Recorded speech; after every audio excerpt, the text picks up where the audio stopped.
Today we're going to learn about how to make ikwin and taats, which are traditional tools that we use in order to make salmon. But in order to do that, we got to go in the woods. I'll see you there. Okay, out here in the woods, looking around for ironwood. It's getting pretty late in the season. Let's look for some leaves. Here we go. That's an ironwood plant leaf at the end of the season. See another good example of what they look like at the trunk. See that? There you go. From right there all the way up to right there is reasonably straight. And that's what we're going to need. As you can see from this one right here anyway, they're not usually very straight. They like to kind of fall over. I think that's why the hwulmuhw word for them is ocean spray. They act like a wave. And usually they have these really big white flowers on them. So those ones right there. But that's what you're looking for. Anywhere between, say, that width, as wide as the thumb to, something like this even. Just maybe like 1.5. Like my thumb, right? Pretty cool though. So there we go. As you can see, I got one now. About there tall. I'm gonna chop it off. Okay. I need 3 to 4 taats. It's what holds open the salmon. There's one. I think they're about, I don't know, half, a 1/4 inch wide, kind of where you want them. If you want them about 2 feet, maybe a little bit extra just in case. Get all your taats from the one you chopped down, so you're not having to go out there and like harvest a new one. And now I'm gonna run us all in the shop. I'm gonna chop it up. Let's have a look. When you're like, where do you go to chop it in half? Do you chop it here? Do you twist it? Chop it there? Do you chop it this angle? How do you know? Put it upside down and it's gonna roll. It rolls to where it actually wants to hang. So I'm gonna turn it 90 degrees and lift it up and lay it into the vise. The old way to get a line in here is with a wedge. I guess I'm not as handy with a wedge as they would have been, so I use my saw.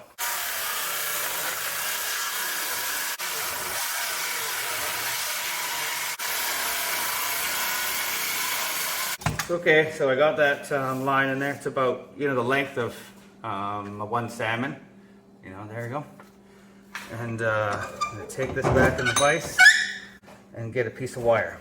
Now I put wire on there because I don't want this line, to run the rest of the way down here when I tighten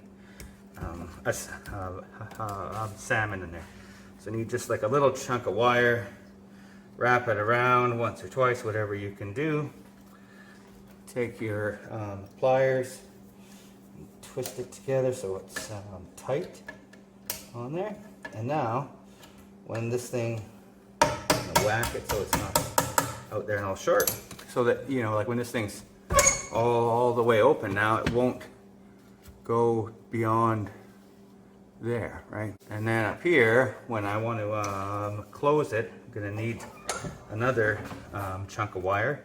I used to use like a wooden notch lock. I guess that's what I would call it. You just have 1 inch deep, 1/4 inch wide groove here on the end, and 2 inch wide a piece of hardwood that's wider at the ends and narrower in the middle, narrow in the center, and slide it into the notch that you have on there so it won't actually open all the way. But I don't have any notch wood, and I'm going to be lazy today and use some wire. I'm going to wrap it on there real nice so that when I use this, it's all there. I don't have to look for this piece because It's hard to do without that piece. Okay, we should have 4 of these. You remember what these were called? Remember what these were called? Tats. Tats. And then one of these guys, the larger guys, unwind this and you can see it, is your Pequin stick. Pequin.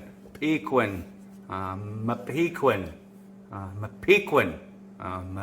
stick. To take a whole sockeye, butterfly it, you got to remove all the insides, but that's a whole other video.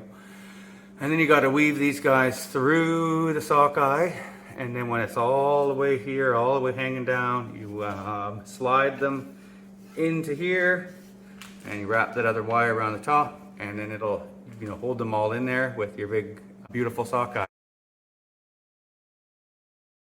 There we go. Now you know. Oh, hwulmuhw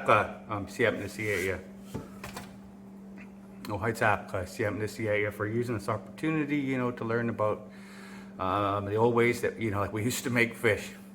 Oh, hwulmuhw. Have these guys with you. Bring them with you everywhere so they can see. Oh, I'm doing this. You think they're not listening? They're just over there horsing around. They're listening. They're listening.